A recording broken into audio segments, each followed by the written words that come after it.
students. Uh, as you know, we are going to demonstrate these spectacles through these video demonstrations. Uh, the first one we have done and will be uploaded. The second one of this course, that is AGR 504, Principles of Plant Nutrition and Growth Regulators. Uh, this practical relates to demonstration of deficiency symptoms of these mineral nutrients. Next, please. Uh, Before we directly go for these deficiency symptoms, I think better is to demonstrate to clear about some basic terms. One of those is what is essential nutrient. These nutrients or elements are necessary for the plant growth and development. For example, nitrogen, phosphorus, potash.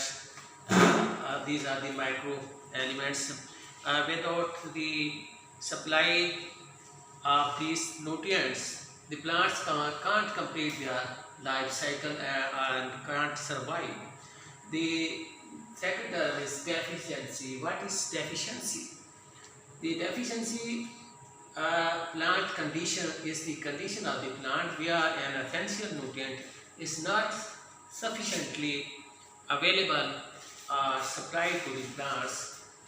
The third one is the what is symptom, a visual sign or condition that results from a deficiency.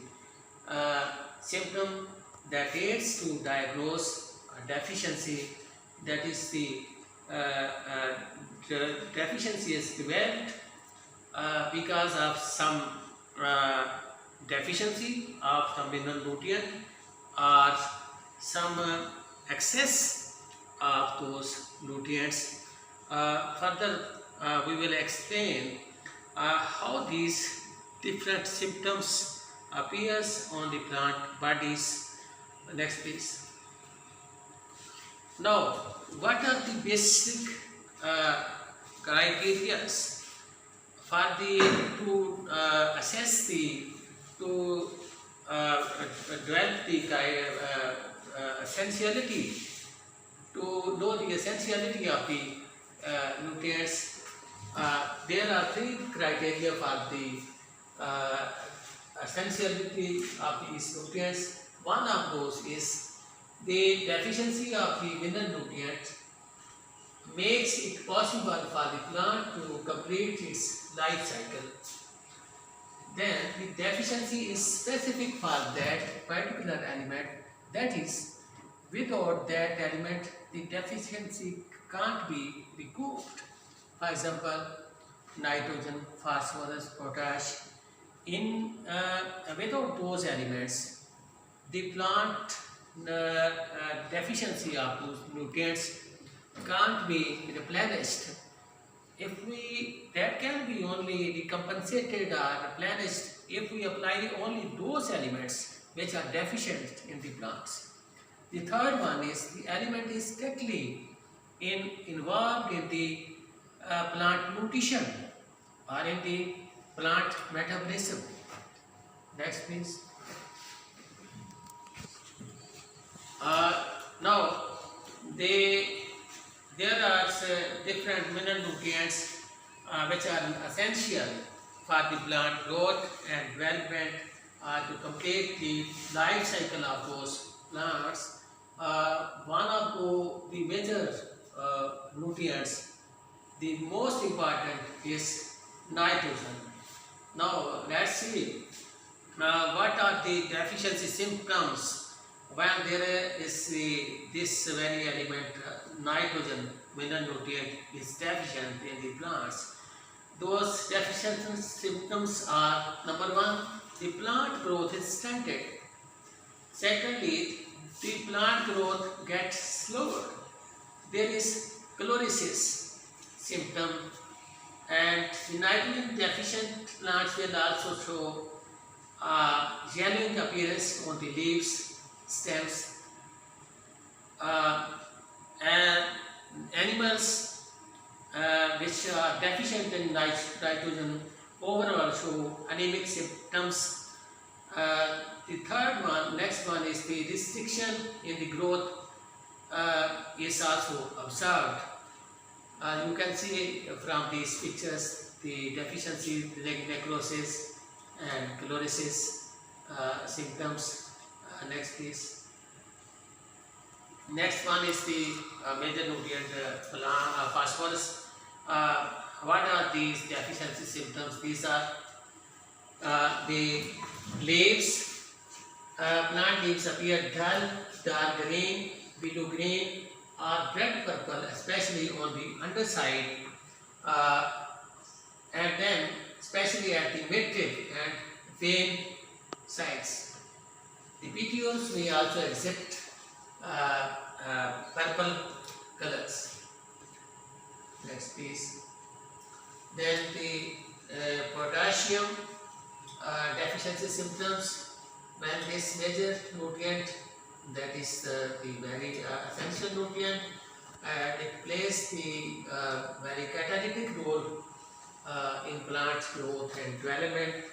If that very element is not supplied to the all the metabolic functions may retard or even stop. It means the plant growth will ultimately stop.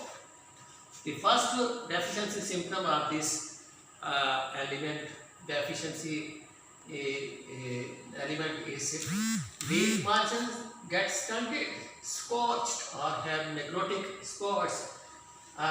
Those may be small black spots which later become colicate. Margins become brown and cup shaped. Mild symptoms appear first on recently matured leaves. In lactating animals, these symptoms exhibit rapid loss in weight and milk productions. This is the picture that shows these very symptoms what I have delineated in the text. These also show the deficiency symptoms of the different nutrient, that is NPK. These are mostly shown the leaves. This is the yellow. The purple coloring develops due to the phosphorus deficiency. Similarly, there is chlorotic symptoms, just like the sulfur, due to the lack of the chlorophyll. This is the calcium deficiency symptoms chart that shows that the plants, as a result of deficiency of this very element, gets damaged or become tight. The margins of the leaves from these growing points are first to turn brown. These are the deficiency symptoms of these calcium element. Next please. Then magnesium. Magnesium deficiency symptoms appears. Magnesium being mobile in the plants, so mostly the lower leaves are the mostly the older leaves. Both leaves are affected. Same is. The margins of the leaves developing from the growing points are first to turn brown. Next please.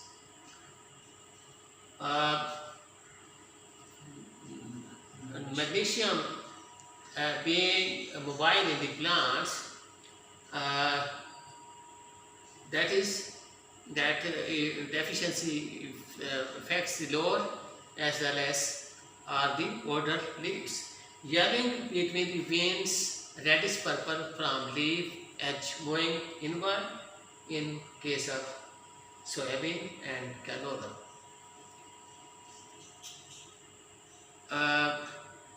This is the deficiency symptoms of the magnesium in case of maize plant leaves that get stunted. Being the very important element, its deficiency affects the plant growth by very specific action, that is the antagonistic effect.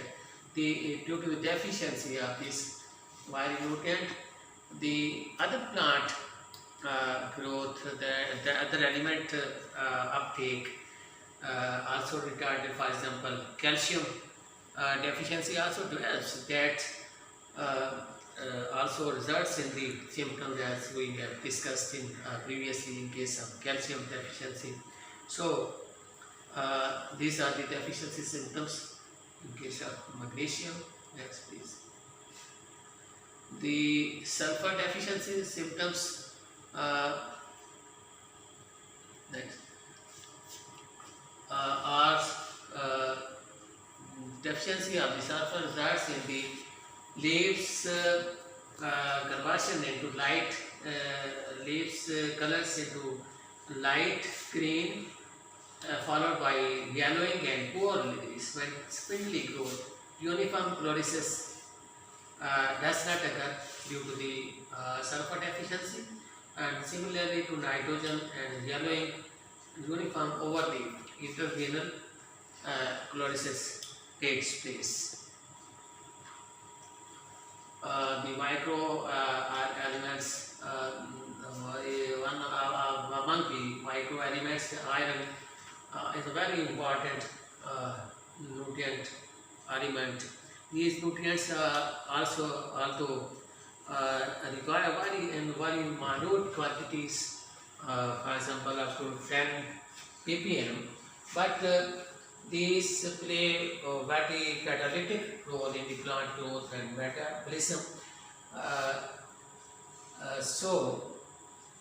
These act as catalysts in the plant growth. The deficiency symptoms, iron is immobile in the plant. Upper or the lower parts of the plants, or the upper or lower leaves of the plants suffer due to the deficiency of these iron nutrient.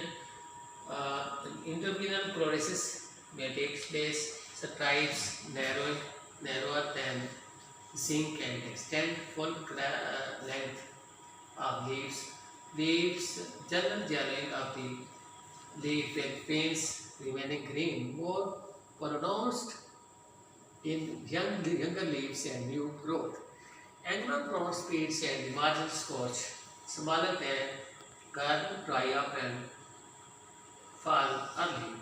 The affected animals also may show anemic conditions with pale mucous membrane and reduction in milk yield.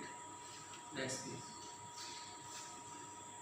These are the deficiency symptoms in maize in case of iron. In case of basin and in the leaves of these maize. Next one is manganese deficiency symptoms in beans and maize plants. Manganese is relatively immobile in plants but can move in xylem cell. So, interveinal chlorosis may take place while similar to iron, magnesium and nitrogen. Severe deficiency symptoms have brown specks and brownising, limited at high pH, calcareous in calcareous soils. These are the deficiency symptoms of the magnesium in case of the maize, as we have already discussed. Boron deficiency, boron have taken a very pivotal place in case of the nutrient role in the plant growth and development among the micronutrients. So, almost due to the multi-cropping and the pressure of this population, multi-cropping become inevitable. So, the micronutrients are also becoming deficient in our soils. The experimentations at different locations by the scientists also prove this element of this very uh, nutrient.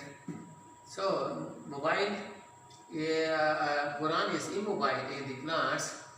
Uh, in the upper or the lower leaves, wide range of symptoms may occur. Necrosis of the younger leaves and terminal buds may develop. That means some legumes and canola well-drained sandy soils.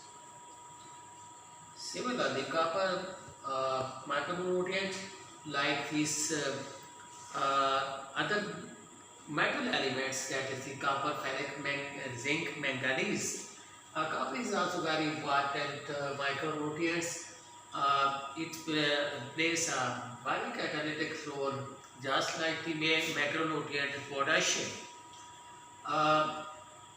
It's a very important according to the Lippitt's law of minima. Although it is required in very minute quantities for the plant catalytic function, but it catalyzes the almost most of the metabolic functions in the plants. So, the deficiency symptoms in this wheat plant being copper immobile in the plants, the upper or the lower leaves may be affected. So, this deficiency results in the stunted growth, terminal dieback, necrosis of the meristem, delayed flowering, and finally, new leaves uniformly become pale.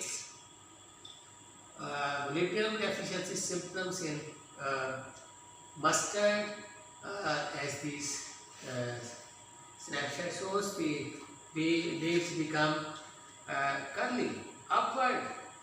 The corners become chlorosis takes place in the corners of these curly cups. This shows the nutrient balance concentrates how the balanced nutrition availability of these plant nutrients, the essential nutrients plays significant role in plant growth and development. This here also applies the Lippitt's law of minima and the law of diminishing return. Only these nutrients availability and supply in the optimum amounts can give us the crop yields, crop growth and development optimum, and further we can attain and harvest the, our yields from these plants in an economical way. Otherwise, if there is luxury consumption, we apply more than the required quantities of the nutrients, we can't get the good benefit cost ratio. Next please. Avoiding nutrient deficiency symptom. How can we, being the agronomist, what steps we can adopt to minimize these nutrients deficiency symptoms in the plants?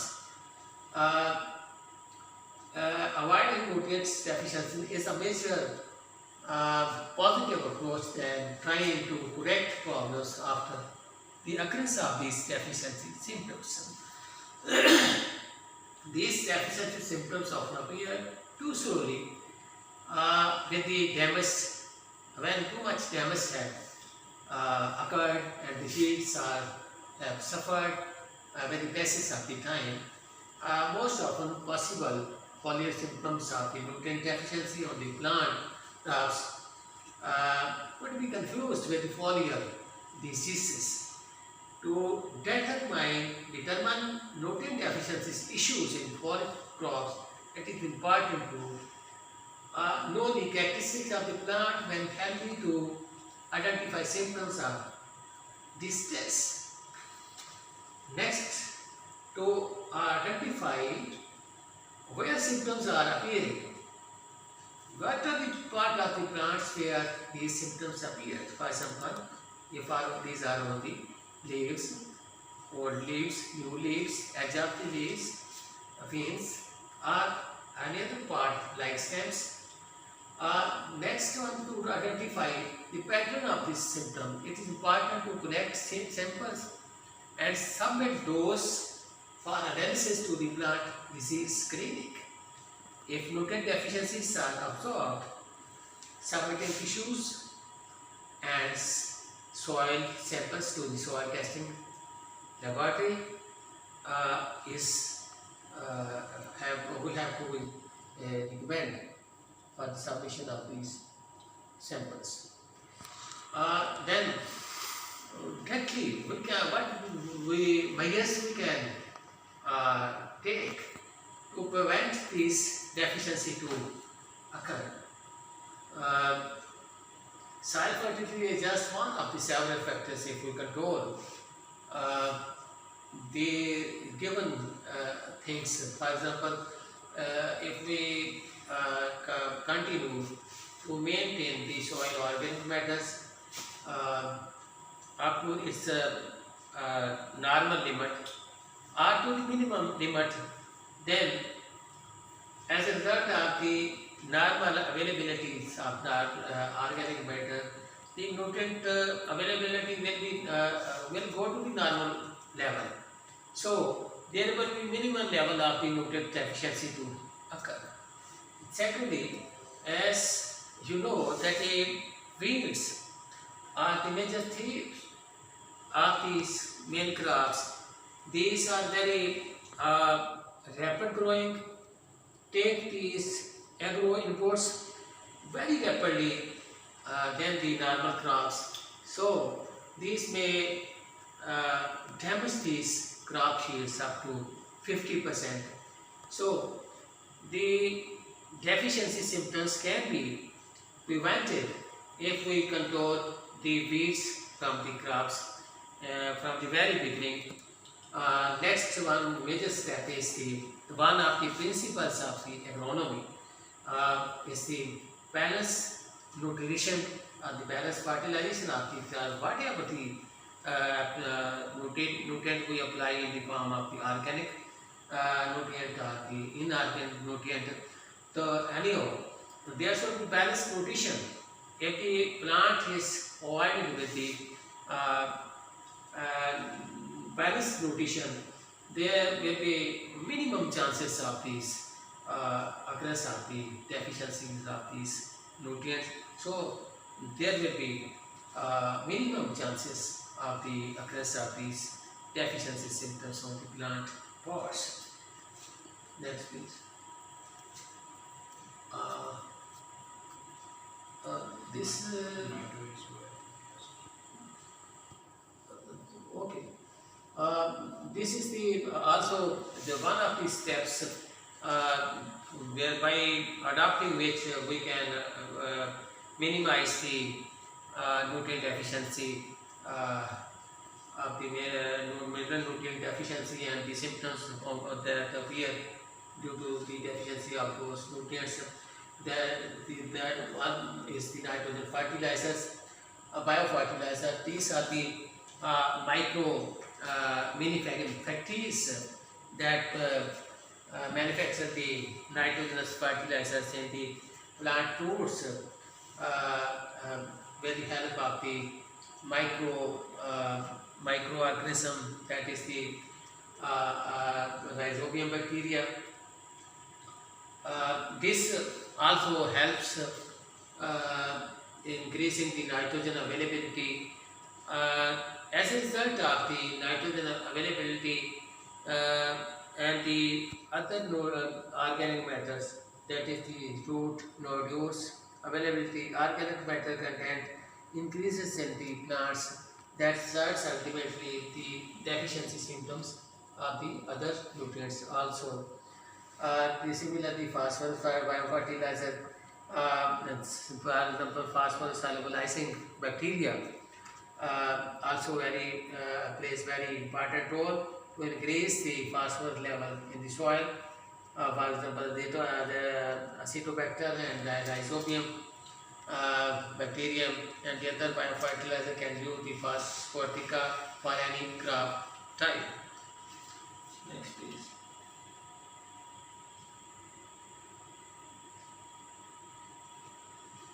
Uh, what are the sources of these mineral nutrients in the soils? Uh, One of those is the rocks. The mineral nutrients in rocks are slowly dissolved by slightly acidic organic water. These minerals are washed into the soil. Secondly, natural fertilizer. Animal feces and the decay of the dead plants and animals return minerals to the soil. Artificial fertilizer, these contain a ready-made mixture of the mineral nutrients needed by the plants. Next, please.